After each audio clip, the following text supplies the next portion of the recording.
ജയിച്ചത് മോദിയാണ്. ഇത് പറയുന്നത് അമേരിക്കൻ കമ്പനിയായ ഗൂഗിളിൻ്റെ പ്രൊഡക്റ്റാണല്ലോ ജെമിനൈ എന്ന് പറയുന്ന ആർട്ടിഫിഷ്യൽ ഇൻ്റലിജൻസ് ആപ്പ്. ഞാൻ ആപ്പിൽ നോക്കി ഇന്നലെ ഈ താരിഫ് ട്രംപ് വെട്ടിക്കുറച്ചപ്പോൾ അത് ആരുടെ ജയം എന്ന് ഞാനിന്ന് ജെമിനൈയോട് ചോദിച്ചു. ജെമിനൈ പറഞ്ഞു ഇത് മോദിയുടെ ഇന്ത്യയുടെ ഡിപ്ലോമാറ്റിക് വിക്ടറിയാണ്. അതിന് കാരണമായിട്ട് അവർ പറഞ്ഞത്, ഒന്ന്, മോദി ട്രംപിന് ചെക്ക് മേറ്റ് വെച്ചു. യൂറോപ്യൻ യൂണിയനുമായിട്ടുണ്ടാക്കിയ കരാർ, ഈ കരാർ വന്നപ്പോൾ ഇനി അമേരിക്കൻ കാറുകൾ, അമേരിക്കൻ ഉൽപ്പന്നങ്ങൾക്ക് വലിയ തോതിലുള്ള ഒരു മാർക്കറ്റ് നഷ്ടപ്പെടും എന്ന് ട്രംപിന് ഉറപ്പായി. വലിയ സമ്മർദ്ദം അമേരിക്കയിൽ നിന്നുണ്ടാകുന്നു. രണ്ടാമത്തത്, ഇന്ത്യയുടെ വിജയം എന്ന് പറയുന്നത് 25% താരിഫ് ആണല്ലോ ആദ്യം പ്രഖ്യാപിച്ചത്, പിന്നീട് 50 ആക്കി. അത് 18% ആക്കുമ്പോൾ പാകിസ്ഥാനേക്കാൾ കുറവാണ്. പാകിസ്ഥാന് 19, വിയറ്റ്നാമിന് 30, ചൈനയ്ക്ക് 35% വരെയാണ്. അപ്പോൾ അങ്ങനെ വരുമ്പോൾ ഇന്ത്യക്ക് വലിയ നേട്ടമാണ്. ഇത് രണ്ടും എടുക്കുമ്പോൾ വിജയം ഇന്ത്യയുടേതാണെന്ന് അമേരിക്കൻ സ്ഥാപനം പറയുന്നു. എന്താണ്? അല്ലത് ഇന്ത്യയുടെ വിജയം തന്നെയാണ്, അതിനകത്ത് സംശയമൊന്നുമില്ല. കാരണം എന്ന് വെച്ചാൽ പ്രാഥമികമായിട്ട് നോക്കിക്കഴിഞ്ഞാൽ പാകിസ്ഥാന് 19, പാകിസ്ഥാന് വാസം പറഞ്ഞാൽ വെറുതെ കൊടുക്കേണ്ടതാണ്. കാര്യം അതൊക്കെ അവിടെ നിവൃത്തിയില്ലാത്തൊരു രാജ്യമാണ്. മാത്രമല്ല മുനീർ ഇടയ്ക്കിടയ്ക്ക് വന്ന് അടുക്കളയിൽ വന്നിട്ട് കഞ്ഞി കുടിക്കാൻ വരുന്നുണ്ട്. പിന്നെ വെറും ഈ 50% മൊത്തത്തിൽ 50% നേരെ 18 പോകുന്നു. പിന്നെ രണ്ടാമത്തെ ഒരു ജിയോ പൊളിറ്റിക്കൽ ആയിട്ട് നോക്കുമ്പോഴത്തേക്ക് ഇപ്പോഴത്തെ നമ്മുടെ ഭൗമരാഷ്ട്രീയത്തിൽ അമേരിക്കയ്ക്ക് ഇന്ത്യയെ വിട്ട് നിൽക്കാൻ പറ്റില്ല. അതാണ് ഇതിൻ്റെ ഒരു വേറൊരു കാരണം. പിന്നെ യൂറോപ്യൻ യൂണിയനായിട്ട് ഉണ്ടാക്കിയ കരാർ, ഇപ്പം ഉർസുല വോൺ ഡെർ ലെയർ പറഞ്ഞതുപോലെ മദർ ഓഫ് ഓൾ ഡീൽസ് എന്നാണ് പറഞ്ഞേക്കുന്ന സാധനം. 2 ബില്യൺ ജനങ്ങൾ തമ്മിലുള്ള കരാറാണ്. അപ്പോൾ ഈ യൂറോപ്യൻ യൂണിയൻ്റെ ഇന്ത്യ ഉണ്ടാക്കിയ കരാർ, അതോടൊപ്പം തന്നെ ചൈനയുമായിട്ടുള്ള നമ്മുടെ ബന്ധം, ചൈനയുമായിട്ട് നമ്മൾ സഹകരണത്തിലും, പിന്നെ മോഡി ചൈനയിലേക്ക് പോയി, പിന്നെ ബ്രിക്സിന് ശേഷം ബ്രിക്സുമായിട്ടുള്ള കൂട്ടായ്മയുണ്ട്, പുടിനുമായിട്ടുള്ള കൂട്ടായ്മയൊക്കെ ഉണ്ടെങ്കിൽ പോലും ചൈനയുമായിട്ട് നമ്മൾ അങ്ങനെ കയറിക്കൊണ്ട് കൈ കൊടുക്കത്തില്ല. ചൈന എപ്പോഴും നമ്മൾ സംശയത്തിൻ്റെ ഒരു ഇതിലേ നിർത്തത്തുള്ളൂ. മാത്രമല്ല സഹകരിക്കാവുന്ന മേഖലകളിൽ സഹകരിക്കാമെന്നുള്ള ധാരണ ഉണ്ടാക്കിയിരിക്കുന്നു.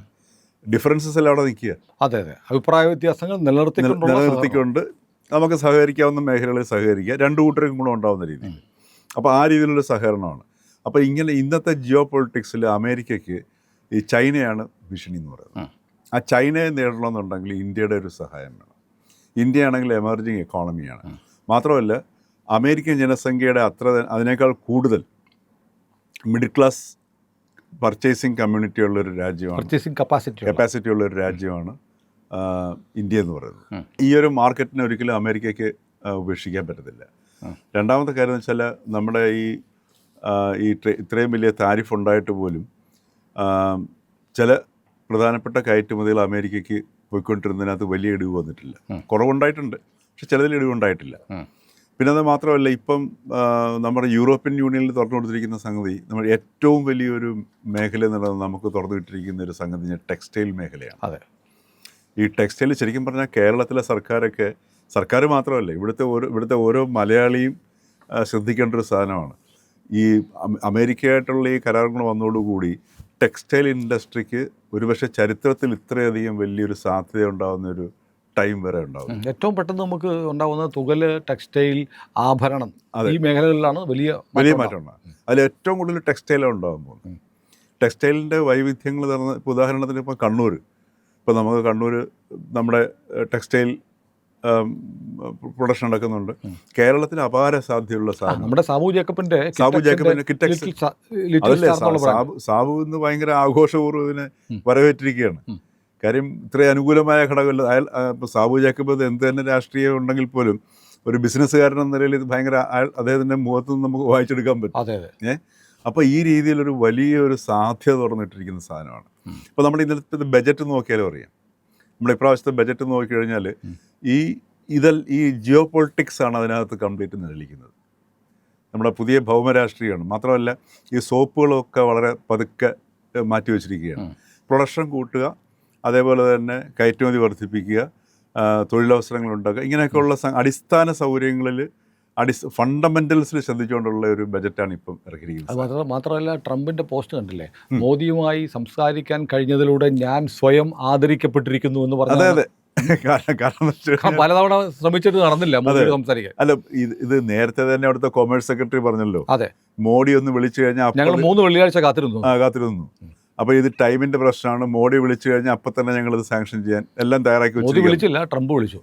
ട്രംപ് വിളിച്ചു എന്നാണ് ഇപ്പം നമുക്ക് പുറത്തേക്ക് അല്ല, വന്നിരിക്കുന്നത്. അങ്ങനെ തന്നെയാണ്. ഞാൻ ജെമിനിയോട് ചോദിച്ചു ആരാണ് വിളിച്ചത്. അതെ, ട്രംപാണ് വിളിച്ചത്. ട്രംപ് തന്നെയാണ് വിളിച്ചത്. അത് ട്രംപ് അങ്ങനെ ഭംഗീന്ദ്രേണ പറയുന്നുണ്ട് സാധനം. അല്ല, മോഡി വിളിച്ചെന്നുണ്ടെങ്കിൽ പുള്ളി പോസ്റ്റ് ഇടുന്നത് ആദ്യം മോദി എന്നെ വിളിച്ചു എന്ന് പറഞ്ഞായിരിക്കും ട്രംപ് ഇടുന്നത്. അപ്പം മോദി ഇദ്ദേഹം തന്നെ വിളിച്ചു. കാരണം ഈ ഒരു അവസ്ഥയിലേക്ക് എത്തി എന്നുള്ളതാണ്. കാരണം ഈ യൂറോപ്യൻ യൂണിയൻ 27-ാം തീയതി കരാർ വലിയ സമ്മർദ്ദം ഭയങ്കര സംഭവം ഉണ്ടായി. മാത്രമല്ല പ്രാദേശികമായിട്ടുള്ള സപ്പോർട്ടും പുള്ളി നയിക്കും. പിന്നെ ഇനിയിപ്പോ മിഡ് ടേം ഇലക്ഷനും വരാൻ പോകും. ജെമിനി പറയുന്നത് അതായത് ചെക്ക്മേറ്റ്, മോദിയുടെ ചെക്ക്മേറ്റ് ആണ്, ചെക്ക് വെച്ചു, അതുകൊണ്ടാണ് ഇങ്ങനെയായത്. മാത്രമല്ല മിഡ് ടേം ഇലക്ഷൻ വരുമ്പോഴത്തേക്ക് ഒരു പ്രശ്നമുണ്ട്. ട്രംപ് പറഞ്ഞു പരമാവധി നമ്മുടെ ആളുകൾ ജയിച്ചില്ലെങ്കിൽ ചിലപ്പോൾ യുവമാർ എന്നെ ഇംപീച്ച് ചെയ്യും എന്ന് പറഞ്ഞു. ഒരു മാസം മുമ്പാണ് ട്രംപ് പ്രസംഗിച്ചത്. അതെ, മിഡ് ടേം ഇലക്ഷനാണ്. അതാണ് ട്രംപ് പ്രഷറിലാണ്. ഇപ്പം പിന്നെ കൺസർവേറ്റീവ്സിനിടയ്ക്കൊന്നും പ്രഷറിലാണ്. ഇതിനേക്കാൾ ഉപരി ഈ ട്രംപിൻ്റെ ഈ ട്രേഡ് ടാരിഫിൻ്റെ ഈ ഭാരം മുഴുവൻ അനുഭവിക്കുന്ന അമേരിക്കൻ ജനതയാണ്. കാര്യം ഈ 100 രൂപയ്ക്കുള്ള സാധനം 150 രൂപയ്ക്ക് അമേരിക്കയിൽ ചെന്ന് കഴിഞ്ഞാൽ അവിടുത്തെ ഈ 50 രൂപ അഡീഷണൽ കൊടുക്കേണ്ടിരുന്ന അവിടുത്തെ ജനങ്ങളാണ്. അതെ അതെ. അപ്പോൾ ഈ രീതിയിൽ ഡൊമസ്റ്റിക്കായിട്ടും ഭയങ്കരമായിട്ടുള്ള വ്യത്യാസം വരുന്നുണ്ട്, ഭാരം വരുന്നുണ്ട് ജനങ്ങളുടെ പുറത്ത്. അപ്പോൾ ഇങ്ങനെയുള്ള പ്രഷറിലാണ് ട്രംപ് ശരിക്കും പറഞ്ഞാൽ ഈ പറഞ്ഞ പോലെ ശരിക്കും ചെക്ക്മേറ്റ് തന്നെയാണ്. ട്രംപ് നിർബന്ധിതനാകുകയായിരുന്നു. അതുകൊണ്ടാണ് ഈ ട്രംപ് ഒരു വിളിയൊക്കെ വിളിച്ച് അതേ സമയത്ത് ജനം പകുതി ഒരു പരിഹാസത്തിൻ്റെ രൂപത്തിൽ കാണുന്നെങ്കിൽ കണ്ടോട്ടെ എന്നുള്ള രീതിയിലും കൂടെയാണ് അദ്ദേഹം മഹാനാണെന്നൊക്കെ പറഞ്ഞിട്ടുണ്ട്. അത് പകുതി കാര്യവും പകുതി കളിയായിട്ടൊക്കെയാണ് അദ്ദേഹം പറഞ്ഞിരിക്കുന്ന സംഗതി. പക്ഷേ എന്നിരുന്നാൽ പോലും ഇന്ത്യയുടെ ഒരു വലിയൊരു ഇപ്പോഴത്തെ ഒരു പ്രത്യേകത എന്ന് പറഞ്ഞു കഴിഞ്ഞാൽ നമ്മുടെ ഫോറിൻ പോളിസി വളരെ പ്രൊണൗൺസ്ഡ് ആയിട്ടുണ്ട്. പിന്നെ നമുക്ക് ഈ കരാറിൻ്റെ മുഴുവൻ വശങ്ങളും നമ്മൾ വന്നിട്ടില്ല. കാര്യം കാർഷിക ഉൽപ്പന്നം. പക്ഷേ അതിനകത്തൊരു പ്രശ്നമുള്ളത് ചിലരൊക്കെ ചൂണ്ടിക്കാണിക്കുന്നത് അമേരിക്കൻ ഉൽപ്പന്നങ്ങൾക്ക് നമ്മൾ 0% താരിഫ് ഇല്ലാതെ ഇവിടെ അനുവദിക്കുമെന്ന് പറയുന്നു. ഇപ്പോൾ ചില മേഖലകൾ, ഇപ്പോൾ ഈ ഇലക്ട്രോണിക് ഉപകരണങ്ങൾ, ഇപ്പോൾ ഐഫോൺ അല്ലെങ്കിൽ മാക് പോലെയുള്ള ഗൂഗിൾ പിക്സൽ പോലെയുള്ള ഫോണുകൾക്കൊക്കെ ഒരു 20% വരെ വില കുറയുമെന്ന് പറയുന്നു. ഹാർലി ഡേവിഡ്സൺ ബൈക്കിന് ഇവിടെ ഇറക്കുമതിക്ക് വലിയ നികുതിയാണ് നമ്മൾ ചുമത്തിക്കൊണ്ടിരുന്നത്. അത് മാറ്റണമെന്ന് ട്രംപ് ഒരുപാട് കാലമായിട്ട് ആവശ്യപ്പെടുന്നുണ്ട്. പക്ഷേ 0% വരുമ്പോൾ ഇതെല്ലാം കൂടെ ഇങ്ങോട്ട് വരുമോ എന്നൊരു പ്രശ്നമുണ്ട്. ഈ ഹാർലി ഡേവിഡ്സന്റെ നേരത്തെ തന്നെ നമ്മൾ ഇന്ത്യ അംഗീകരിച്ച സംഗതിയാണ്. അതിൻ്റെ ഈ ആദ്യം അമേരിക്കയായിട്ടുണ്ടാക്കിയ ഒരു ധാരണ അടിസ്ഥാനത്തിൽ ഈ ഹാർലി ഡേവിഡ്സൺ അതുപോലുള്ള ബൈക്കുകളുടെയും മറ്റേ ഈ പ്രീമിയം ഉൽപ്പന്നങ്ങളുടെ റേറ്റ് നന്നായിട്ട് കുറയ്ക്കാം എന്ന് നമ്മൾ ഇന്ത്യ നേരത്തെ സമ്മതിച്ചാണ്. പക്ഷേ ഈ കാർഷിക മേഖലയിലും ഡയറി മേഖലയിലുമാണ് അമേരിക്ക പിടിച്ചുകൊണ്ടിരുന്നത്. അത് നമ്മൾ അങ്ങനെ സംഭവിച്ചിട്ടുണ്ടെന്ന് തോന്നുന്നില്ല. അതാണ് നമുക്ക് വ്യക്തമായിട്ടൊരു ധാരണയില്ലാത്തത്. അത് വ്യക്തമായിട്ടത് അത് ഇപ്പോഴത്തന്നെ ഒപ്പിട്ടില്ലല്ലോ, കരാർ ധാരണയിലായിട്ടുള്ളൂ. അതെ, വർത്തമാനം പറഞ്ഞിട്ടേ ഉള്ളൂ. മോദിയും അംഗീകരിച്ചു, ട്രംപ് പോസ്റ്റ് ഇടുകയും ചെയ്തു. ഇനി അത് കരാർ ഒപ്പിട്ട് ബ്ലാക്ക് ആൻഡ് വൈറ്റിലാകുമ്പോഴേ നമുക്കത് കിട്ടത്തുള്ളൂ. അപ്പോൾ ഈ കാർഷിക മേഖലയിൽ എന്തുമാത്രം ഇളവുകൾ വരുത്തിയിട്ടുണ്ട്, അമേരിക്കൻ ഉൽപ്പന്നങ്ങൾ അങ്ങനെ വരുന്നുണ്ട്, അതൊക്കെ അറിഞ്ഞെങ്കിൽ മാത്രമേ നമുക്കൊരു വ്യക്തമായ പിക്ചർ കിട്ടത്തുള്ളൂ.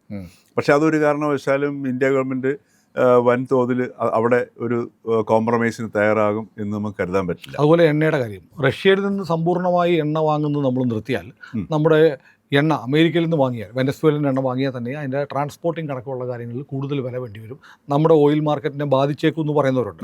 പക്ഷേ അപ്പോൾ തന്നെയും പൂർണ്ണമായും നമ്മൾ റഷ്യയെ ഒഴിവാക്കുമോ എന്നൊരു ചോദ്യം കൂടിയുണ്ട്. ട്രംപ് പറയുന്നത് അമേരിക്ക യുദ്ധം ഇപ്പോൾ ഉടനെ തീരും, നമ്മളാണ് അതിന് ഫണ്ട് ചെയ്തുകൊണ്ടിരുന്നത്, ഇന്ത്യ എണ്ണ വാങ്ങുന്ന നിർത്തുമ്പോഴത്തേക്ക് യുദ്ധം തീരും എന്ന തരത്തിൽ ട്രംപ് പറയുന്നുണ്ട്. പക്ഷെ അങ്ങനെ പൂർണ്ണമായും റഷ്യയെ നമ്മൾ വിട്ടുകളയുമോ എന്നൊരു സംശയം ബാക്കിയുണ്ട്. അങ്ങനെ വരാൻ സാധ്യതയില്ല. കാരണം റഷ്യ എന്ന് പറഞ്ഞാൽ നമ്മുടെ റിലയബിൾ പാർട്ണറാണ്. നമ്മൾ പറഞ്ഞിട്ടുണ്ട്, നമ്മൾ റഷ്യ എന്നല്ല, എവിടെ വില കുറച്ച് കിട്ടും. ആ ഒരു പൊസിഷൻ ഒന്നും മാറിയിട്ടില്ല. നമ്മുടെ ഇന്ത്യൻ പോളിസി എന്ന് ഇപ്പം മൾട്ടി അലൈൻമെന്റ് പോളിസിയാണ്, ചേരിചേരാ നയമല്ല. ഇത് ശരിക്കും പറഞ്ഞാൽ ഈ മൾട്ടി അലൈൻമെന്റ് പോളിസി ആദ്യമായിട്ട് സജസ്റ്റ് ചെയ്യുന്നത് ശശി തരൂരാണ്. അദ്ദേഹം ഈ വിദേശകാര്യ സഹമന്ത്രിയായിരുന്ന സമയത്ത് ഈ അംബാസഡേഴ്സിൻ്റെ ഒരു മീറ്റിങ്ങിൽ, ജയശങ്കർ കൂടെ പങ്കെടുത്ത മീറ്റിങ്ങിലാണ് ശശി തരൂർ പറഞ്ഞത് ഈ നമ്മളുടെ നോൺ അലൈൻമെൻറ്റ് മാറി മൾട്ടി അലൈൻമെൻറ്റിലേക്ക് വരണമെന്ന്. ശരിക്കും പറഞ്ഞാൽ നമ്മുടെ ഇപ്പോഴത്തെ ഇന്ത്യ ഗവൺമെൻറ്റിൻ്റെ പോളിസി മേക്കിങ്ങിലും അതിൻ്റെ ഒരുപാട് രൂപീകരണത്തിലുമൊക്കെ ശശി തരൂർ നിർണായക പങ്കും വഹിക്കുന്നുണ്ട്. അതൊക്കെ യാഥാർത്ഥ്യമാണ്. അദ്ദേഹം പിന്നെ ഫോറിൻ അഫയേഴ്സ് കമ്മിറ്റിയുടെ ചെയർമാനും കൂടിയാണ്, പാർലമെൻ്ററി കമ്മിറ്റിയുടെ. അപ്പോൾ ഈ ഒരു സാഹചര്യത്തിൽ ഈ പറഞ്ഞത് റഷ്യയെ പൂർണ്ണമായിട്ട് ഒഴിവാക്കിക്കൊണ്ട് ഇന്ത്യക്ക് മുമ്പോട്ട് പോകാൻ പറ്റത്തില്ല. റഷ്യയായിട്ട് ഇപ്പം അമേരിക്കയ്ക്കും അറിയാം. പിന്നെ അതുപോലെ തന്നെ റഷ്യയിൽ നിന്ന് എണ്ണ വാങ്ങുന്നത് ഒഴിവാക്കാനായിട്ട് ഇടയില്ല. നമുക്കിതിനകത്ത് ഏറ്റവും ഒരു ആശങ്ക അല്ലെങ്കിൽ ആശങ്ക ഉണ്ടാവാൻ സാധ്യത കുറവാണ്. കാരണം യൂറോപ്യൻ യൂണിയനായിട്ടുള്ള കരാറിൽ പോലും ഈ കാർഷിക മേഖലയെ അവിടെ പ്രൊട്ടക്ട് ചെയ്യുന്നുണ്ട് ഒരു പരിധി വരെ. അത് പ്രൊട്ടക്ട് ചെയ്യാതൊരു കരാറ് ഒരു പക്ഷേ ഈ കാർഷിക മേഖലയും ഡയറി മേഖലയും അത് പ്രൊട്ടക്ട് ചെയ്യാതെ എനിക്ക് തോന്നുന്നില്ല. അത് മോദി വളരെ അസന്നിഗ്ധമായി പറഞ്ഞു, എന്തൊക്കെ വന്നാലും ഈ രണ്ട് മേഖല ഇന്ത്യയിലെ ജനങ്ങളെ എനിക്ക് മറക്കാൻ കഴിയില്ല എന്ന് മുമ്പ് പറഞ്ഞിട്ടുണ്ട്. മാത്രമല്ല അത് മറന്നുകൊണ്ട് ചെയ്തു കഴിഞ്ഞാൽ ഇന്ത്യക്കകത്ത് ഈ പിന്നെ എന്താ പറയുക, ഈ മന്ത്രിസഭയ്ക്ക് അല്ലെങ്കിൽ ഗവൺമെൻറ്റിന് പിടിച്ചു നിൽക്കാൻ പോലും പറ്റത്തില്ല. അതുണ്ടാക്കുന്ന ആഭ്യന്തരമായിട്ടുള്ള പ്രശ്നങ്ങൾ എന്തായിരിക്കും? ഉദാഹരണത്തിന് നമ്മുടെ ബഹുഭൂരിപക്ഷം ജനങ്ങളും കാർഷിക മേഖലയെ ആശ്രയിച്ചല്ലേ ജീവിക്കുന്നത്. അപ്പോൾ ആ മേഖലയിൽ ഒരു തളർച്ച ഉണ്ടായിക്കഴിഞ്ഞാൽ ഇന്ത്യക്ക് താങ്ങാൻ പറ്റത്തില്ല. അപ്പോൾ അതുകൊണ്ട് ഭൗതികമായിട്ടുള്ള നമ്മുടെ വർത്തമാന സാഹചര്യങ്ങൾ തന്നെ ഒരിക്കലും ഇന്ത്യ ആ ഒരു അവസ്ഥയിലേക്ക് പ്രേരിപ്പിക്കത്തില്ല. ട്രംപ് ഒന്ന് ക്ഷീണിച്ചു എന്ന് പറയാം. ട്രംപ് ക്ഷീണിക്കുന്നതിനേക്കാൾ ഉപരി എനിക്ക് തോന്നുന്നു നമ്മുടെ ഫോറിൻ പോളിസിയുടെ ഒരു ഭയങ്കര തെളിച്ചമാണെന്ന് ഇരിക്കുന്നത്. കാര്യം നമ്മളിപ്പോൾ ഈ പാർലമെൻറ്റിൽ ഇപ്പം നേതാക്കന്മാരൊക്കെ ആയി പിന്നെ ഈ ട്രംപും മോഡിയും തമ്മിലുള്ളൊരു ഈഗോ ഇഷ്യൂക്കാൾ ഉപരി ഇവിടെ ഇന്ത്യ ഗവൺമെൻറ് ഫോക്കസ് ചെയ്ത് ഇന്ത്യയുടെ താല്പര്യത്തിനാണ്. അതുകൊണ്ട് തന്നെയാണ് ഗൂഗിൾ പറയുന്നത് ഇന്ത്യയുടെ ഡിപ്ലോമാറ്റിക് വിക്ടറി എന്നുള്ള കാര്യം അതാണ്. ഇന്ത്യ ഈ പറയുന്ന കടുംപിടുത്തങ്ങൾ പിടിച്ചിട്ടില്ല. ഇപ്പോൾ യൂറോപ്യൻ യൂണിയനായിട്ടുള്ള കരാറിനകത്ത് നോക്കിയാൽ കടുംപിടുത്തങ്ങളില്ല. വളരെ ഇപ്പം ഫ്രീ ട്രേഡ് അഗ്രിമെൻറ്റ് ബ്രിട്ടനുമായിട്ടുണ്ടാക്കി. അവിടെയൊക്കെ ഈ പറഞ്ഞതുപോലെ കടുംപിടുത്തങ്ങൾ ഒഴിവാക്കിയിട്ട് ഈ വളരെ നെഗോഷിയേറ്റ് ചെയ്തു. ഗംഭീര നെഗോഷിയേഷനാണ് നടത്തിയിട്ടുള്ള സംഗതി. അപ്പോൾ ഇവിടെയും നെഗോഷിയേറ്റ് ചെയ്തിട്ടാണ് ഇരിക്കുന്നത്. അപ്പോൾ രണ്ടായാലും കുറേ വിട്ടുവീഴ്ചകൾ ചെയ്യും. പക്ഷേ അത് നമ്മുടെ ഈ ഒരു അടിസ്ഥാനപരമായ മേഖലയെ ബാധിക്കാത്ത രീതിയിൽ ചെയ്യാനും പറ്റത്തുള്ളൂ. അപ്പോൾ ആ രീതിയിലുണ്ടായിരിക്കും എനിക്ക് തോന്നുന്നു വളരെ നല്ല. ഏതായാലും നമ്മുടെ ഓഹരി വിപണി കുതിക്കുന്നു, റുപ്പീസ് സ്ട്രോങ് ആയി വരുന്നു. ഇന്നിപ്പോൾ രാവിലെ നോക്കുമ്പോഴത്തേക്ക് 90 rupees 40 റുപ്പീസ് സ്ട്രോങ് ആയി. അപ്പോൾ ഇത് അതുകൊണ്ടാണ് പറഞ്ഞത് ഇന്ത്യക്ക് വളരെ ഒരു നേട്ടം തന്നെയാണ്. മാത്രമല്ല ഈ ട്രംപിനോട് നമ്മളെല്ലാം കടപ്പെട്ടിരിക്കുന്നു എന്നുള്ളതാണ്. കാരണം ട്രംപ് ഈ ഒരു താരിഫ് യുദ്ധം തുടങ്ങിയതുകൊണ്ട് ലോകക്രമം മാറി. നമ്മൾ പുതിയ ഓപ്പർച്യൂണിറ്റീസിലേക്ക് പോയി. നമ്മളിപ്പോൾ നോക്കി എത്ര രാജ്യങ്ങളാണ് കരാറുണ്ടാക്കിയിരിക്കുന്നത്. നമ്മൾ ഈ കഴിഞ്ഞ ഏതാനും മാസങ്ങൾക്കുള്ളിൽ 18 കരാറുകൾ ഉണ്ടാക്കിയിട്ടുണ്ട് സാർ. അടുത്ത ദിവസം ലുല വരികയാണ്, ബ്രസീലിൻ്റെ പല രാജ്യങ്ങളുമായിട്ട്, ചെറിയ രാജ്യങ്ങളുമായിട്ട് പോലും, ആഫ്രിക്കൻ രാജ്യങ്ങളുമായിട്ട്. അപ്പം യൂറോപ്യൻ യൂണിയനുമായിട്ട് ഉർസുല പറഞ്ഞതുപോലെ മദർ ഓഫ് ഓൾ ഡീൽസ് അത് ഉണ്ടാക്കിയിരിക്കുന്നു. ഇതെല്ലാം ട്രംപ് നിമിത്തമല്ലേ? ട്രംപിന് ഈ വീടിൻ്റെ ഐശ്വര്യം, ഇന്ത്യയുടെ ഐശ്വര്യം എന്ന് പറയുന്നത് ഡൊണാൾഡ് ട്രംപ്. ഒരു സംശയം വേണ്ട കാര്യത്തിൽ. ഇപ്പം ചൈനയായിട്ട് എടുത്തു, അതല്ലെങ്കിൽ നമ്മൾ ഗാൽവാൻ ഇഷ്യൂല് ചൈനയായിട്ട് അകന്നതാണ്. ഇപ്പം ചൈന ഈ പറഞ്ഞാൽ ഭായി പറഞ്ഞില്ലെങ്കിലും രണ്ടുപേരും തമ്മിൽ തോളി കൈയിട്ടില്ലെങ്കിലും കൈ കൊടുത്ത് നിൽക്കുന്നുണ്ട്, ഇല്ലേ? വേണമെങ്കിൽ തോളിൽ കൈയിടാവുന്ന അവസ്ഥയിലേക്ക് എത്തി. അപ്പം ശരിക്കും പറഞ്ഞു കഴിഞ്ഞാൽ മാത്രമല്ല ഈ മാറുന്ന ജിയോ പൊളിറ്റിക്സ് നമ്മുടെ മിഡിൽ ഈസ്റ്റ് നോക്കിക്കഴിഞ്ഞാൽ എപ്പോൾ വേണമെങ്കിലും യുദ്ധം പൊട്ടിപ്പുറപ്പെടാവുന്ന അവസ്ഥ. പാകിസ്ഥാനാണെങ്കിൽ തകർന്ന് തരിപ്പണമായിക്കൊണ്ടിരിക്കുന്നു. ബംഗ്ലാദേശിലാണെങ്കിൽ അതിനെക്കാട്ടി വലിയ അവസ്ഥ. നേപ്പാളിലാണെങ്കിൽ അതിനെ വലിയ സംഭവം. ശ്രീലങ്കയുടെ കാര്യം മെച്ചമില്ല. ഇങ്ങനെയുള്ളൊരവസ്ഥയിൽ ഒരു ഭൗമ അന്തരീക്ഷത്തിൽ ഇന്ത്യ ഈ ഒരു നേട്ടം കൈവരിക്കുന്നു പറഞ്ഞാൽ ചെറുതല്ല.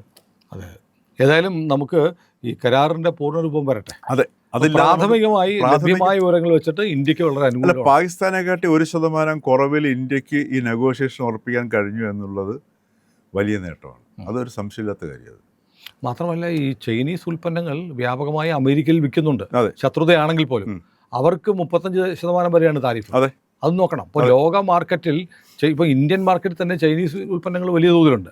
പക്ഷേ അത് അമേരിക്കയിൽ അതിന് സാധ്യത കുറയും, ഇന്ത്യയുടെ സാധ്യത തുറക്കുകയാണ്. അതെ, അതാണ് ഈ ചൈനയാണ് ഇതിനകത്ത് മെയിൻ. ചൈനയും വിയറ്റ്നാമും. അമേരിക്കയുടെ മുഖ്യ ശത്രു എന്ന് പറയുന്നത് അമേരിക്ക അതേ ഒരു പേടിയിലാണല്ലോ വർക്ക് ചെയ്യുന്നത്. അമേരിക്ക പേടിക്കുന്നത് ചൈനയാണ്. അതുകൊണ്ടാണ് ഈ ഇന്ത്യക്ക് ഈ പാകിസ്ഥാനെക്കാട്ടി 1% കുറച്ചു കൊടുത്തത്. അതെ.